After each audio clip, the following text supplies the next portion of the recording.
We all saw the Super Bowl and we all saw the Tampa Bay Buccaneers absolutely dominate the Kansas City Chiefs. But what specific details, what led to this Buccaneers defensive line and linebacking group to absolutely feast on one of the most explosive offenses that we've ever seen? Today we're going to be answering those questions. We're going to be taking a microscope to the Bucks defensive line and linebacking group during the Super Bowl last year. And let me tell you, you guys know what a big Bucks supporter I was throughout the entire NFL season, so I am quite excited for this one. I gave you fair warning, beware, beware. Smack him in the mouth.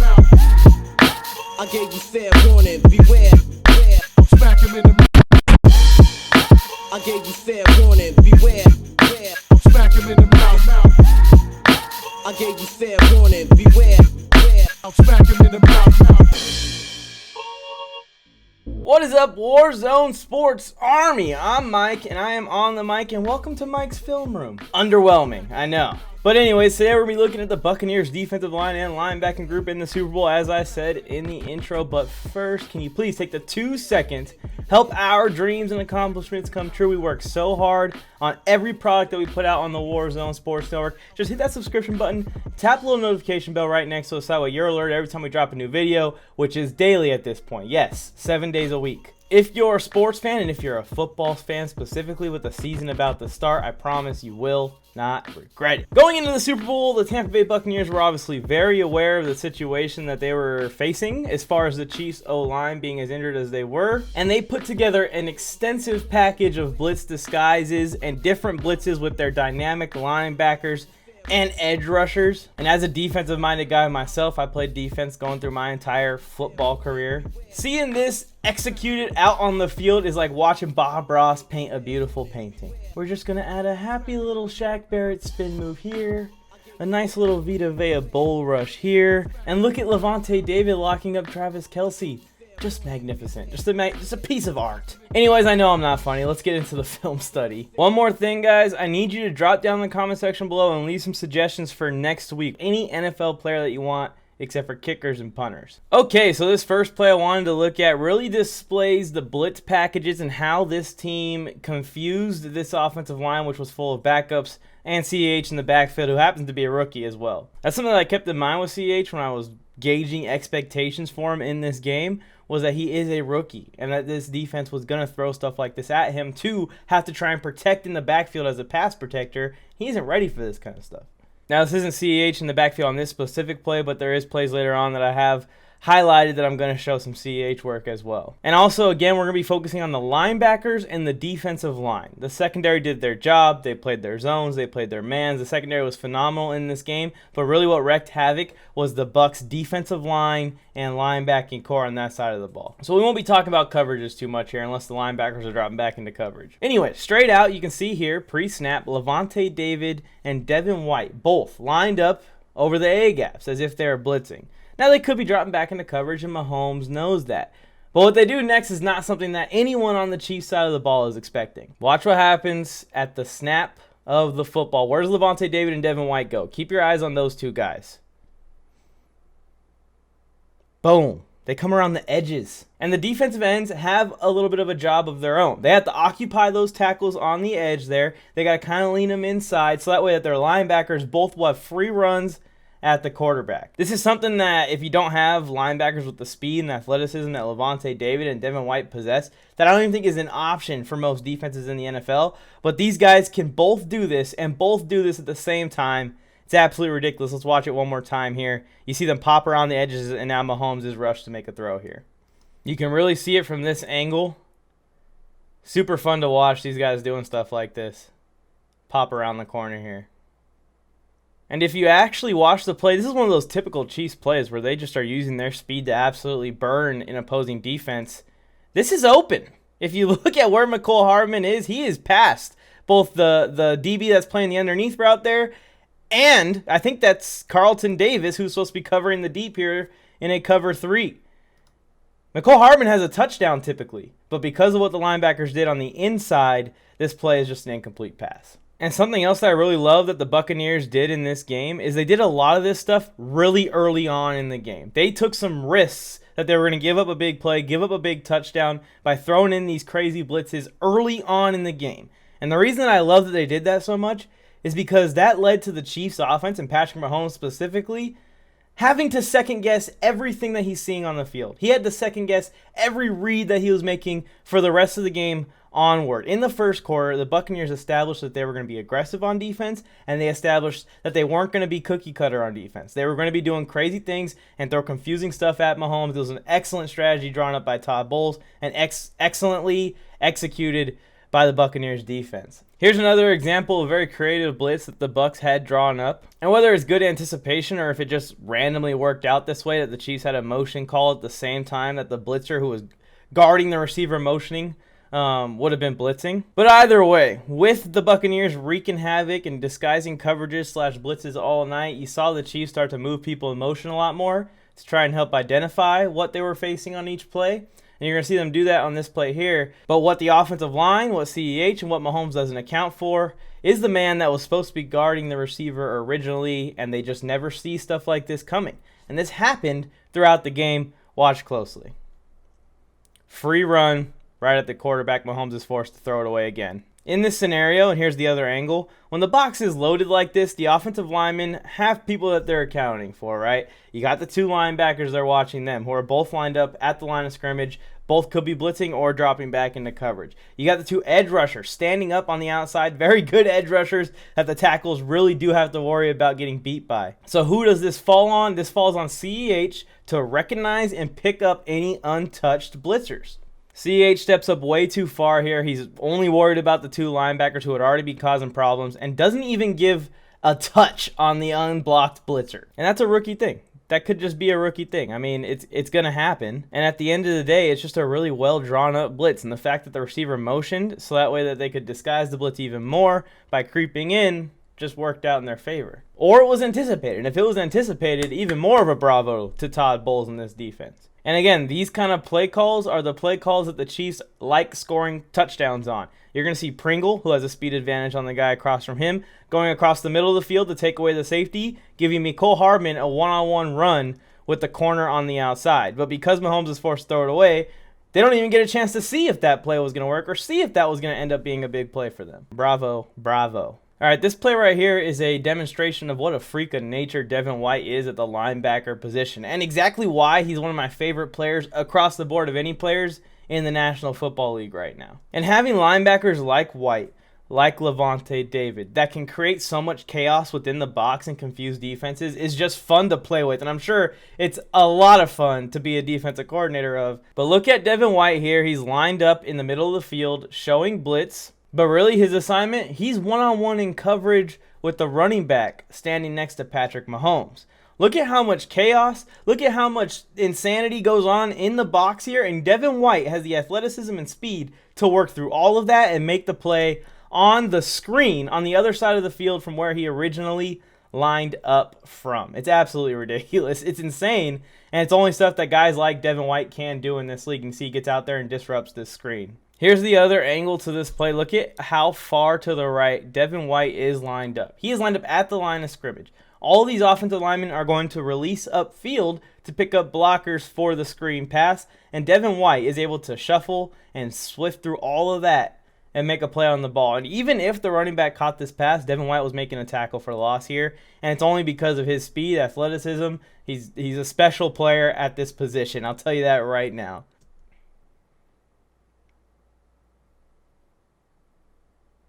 I mean, he shut this play down single-handedly.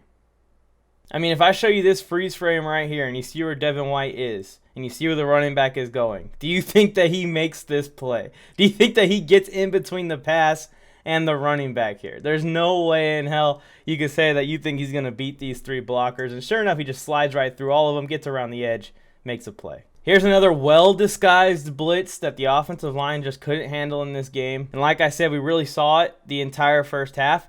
And then in the second half, and especially in the fourth quarter, they kind of just said, all right, we're just going to let the dogs loose. We're just going to let the D linemen go after Mahomes. We're going to drop back into coverage. The game plan was absolutely amazing, and they executed really well too. I mean, this had a chance to backfire. If they did not execute it well, Mahomes has free runners down the field, receivers, one-on-one with much slower DBs. Travis Kelce, one-on-one with Levante David, who played amazing in this game. Kelce got some catches, but for the most part, in the big moments, Levante David shut him down. So we're focusing here again on Devin White, and the number 98 on the outside, that's Anthony Nelson, not a very well-known player in the NFL. But his job is simple.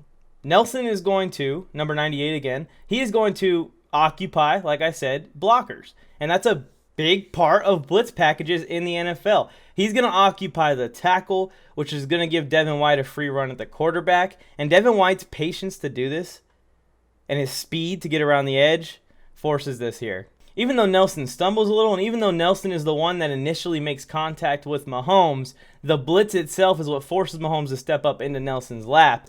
And he stumbles a little bit, you'll see this. But he occupies both those guys, which gives Devin White a free run at Mahomes. And there's some timing involved in this blitz as well. Devin White really timed this up perfectly. Right when he sees his guy go across and distracts both linemen, he takes off, and he's at the quarterback in a split second. I want to give a shout out to Mahomes, man. I know everyone knows that he was getting pressured a lot in this game, but I don't think people understand the magnitude. Go on to YouTube, search all 22 film of the Super Bowl last year, and just watch Mahomes. Every single play, he makes someone miss. Every single play, he is faced with pressure. And it's absolutely insane that he made it through this game with how many hits he took. This throw was something that only Mahomes can do. Hits Kelce right in the hands on the sideline while being dragged to the floor. I mean, Mahomes is a special quarterback in this league, and I hate that he's on the Chiefs as a Chargers fan. This is another play that stood out to me, and it's just because I want to highlight Vita Vea a little bit in this video and what a bull he is. This man is strong. And it's all about confidence, confidence, confidence. Vita Vea purely dominates on this play. He completely shuts this play down by himself with this bull rush. He sits an offensive tackle in Mahomes' lap. And yeah, Kelce catches the ball. That's completely fine. They gave up 3 yards in a game that they're up by 20 points. I mean, that's kind of what you want to happen. But to see Vita Vea, this young talent, this young dude, coming off the edge, a defensive tackle, coming off the edge and being able to bull rush offensive tackles into the quarterback's lap like that. Against ordinary QBs, it's plays like this made by defensive linemen like this that force quarterbacks to throw interceptions. Force quarterbacks to make big mistakes when an offensive lineman is being pushed into you like that. Alright, I chose this play specifically because it displays how the Super Bowl could have went if the Buccaneers wouldn't have used these blitz disguises, if they wouldn't have used the dynamic strengths of their defensive line and linebacking core the way they did, and if they just lined up and played the game like a lot of teams do against the Kansas City Chiefs, because who knows what to do, right? They seem unstoppable. You got to be risky to beat an explosive offense like this. And here is an example where they showed no blitz. They showed no confusion. They didn't take any risks on this play. They just lined up and played defense. You can tell this is some kind of man-zone combination concept. I think a cover 2 man most likely. Like I said, briefly looking at the coverage. And look what happens when the Tampa Bay defense is simple and just brings out a generic defense to face this great offense. They get thrashed, we'll be honest. And here's the motion. They're about to snap the ball.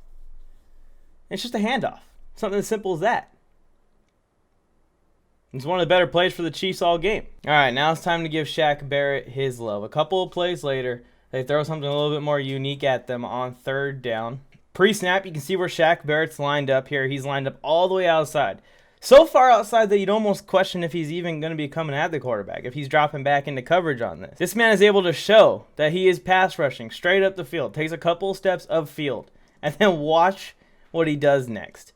I mean, this is the dynamic players that they have on this defense that make it special in these moments. He's off the screen. He's almost lined up completely off the screen, and he is going to pass rush off of the opposite side of the field. It's absolutely insane. He actually gets pressure on Mahomes during this pass rush, coming all the way across the field and coming up the opposite side of the field. And stuff like that is impacting the game. That forced a field goal right there. That killed the Chiefs' drive on that 3rd down. And more as the game went on, they let the pass rushers go. Like I said, they kind of let the leash go and said, go ahead and go get him, woof, woof, woof. Also, you pair this pass rush by Shaq Barrett with lockdown coverage by Lavonte David on Travis Kelce. I mean, what more can you ask your defense to do here? You see them come up on the screen. Kelce actually falls, and Lavonte David just stays on him the entire time and gets the swat down. And this is just later in the game. The blood is in the water. Here comes the Sharks. They kind of just let their pass rush loose, and these guys just get after Mahomes for the rest of this game. This is in the fourth quarter later on. This is kind of an iconic play. We all know Mahomes when he laid out and threw that ball while jumping through the air. They set up 96 here on the right side to actually just be a QB spy on this play, which keeps Mahomes in the pocket. You'll see Mahomes want to evade the opposite direction that he ends up going. 96 keeps him there. And after he accomplished that task of keeping Mahomes within the pocket, Shaq, Vita Vea, William Goldstein, JPP are let loose. And down 31-9 in the Super Bowl, Mahomes stands no chance. And this O-line especially stands no chance when they get into this mode where, like I said, the blood is in the water. These guys know that they got free runs at Mahomes when they want it. Look at chasing him around like a madman. Mahomes makes an absolutely unbelievable throw again, which actually hit his intended receiver right in the hands. Here's the last player that I highlighted for you guys that I decided to take out of the game film. And again, it's late in the game, and they're just letting the dogs loose. They're just going after Mahomes at this point. I just wanted to show Ndamukong, give him a little shout out. He was a big part of this defensive line as well. I mean, they just rotated guys in and kept them fresh, and they have the depth to do it at the defensive line position. You're going to see Ndamukong here just absolutely dominate the offensive tackle that he's going against. And just goes right through Andrew Wiley. Shout out to Andrew Wiley. We worked with him before, but yikes. And like I said, Mahomes took hits like the one that he took on this play all game long. And the fact that he made it through that game shows how much heart Mahomes has. And the throws he was making were actually getting me jumping out of my seat. Even the ones that were falling incomplete. The fact that he was getting the passes off and getting them accurately downfield was absolutely amazing by Mahomes in this game. As Superman ball as you possibly can get. But like I said, he took hits like this all night long, and he just did not give up. He would not go away. All right, that's going to do it for this week's episode. I hope you guys have a much deeper understanding of just how the Tampa Bay Buccaneers defensive line and linebacking group especially dominated the Super Bowl last year. And if I was to give an MVP award to a position group, it would go to that position group for the Super Bowl MVP.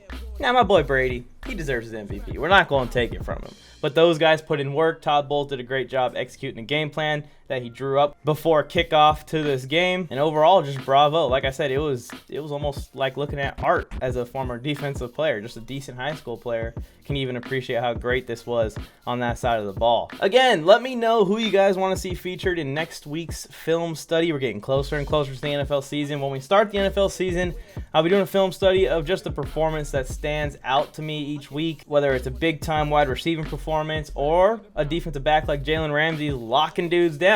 We're going to pick out one each week and kind of check it out. But for now, like I said, drop a comment who you want to see featured next. And then one last reminder, hit that subscribe button, hit the little notification bell right next to it, smash the like button, helps out a ton in the algorithm. All three of those things are greatly appreciated. We put a ton of work into this, and it takes like 2 seconds to help us out with those, so I appreciate y'all ahead of time for doing that. And then as far as the Warzone Sports Network, head to www.warzonesportsnetwork.com to get merch and access to free blogs and bonus content that are put up there on the website. Also, check us out on all platforms. Our Instagram pages post extra content again. We put out graphics and stuff on the Instagram.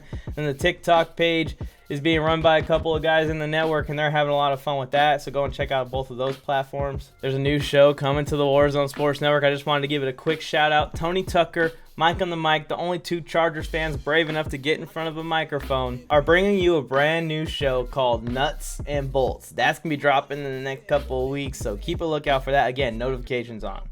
I think that's all the cheap plugs for this week's episode. Thank you guys for tuning in. Once again, I'm Mike, and I'm just a former decent high school player turned fan on the mic, and this is me saying, until next time. Warning, beware, beware. Smack him in the mouth. I gave you fair warning, beware, beware. Smack him in the mouth. I gave you fair warning, beware, beware. Smack him in the mouth.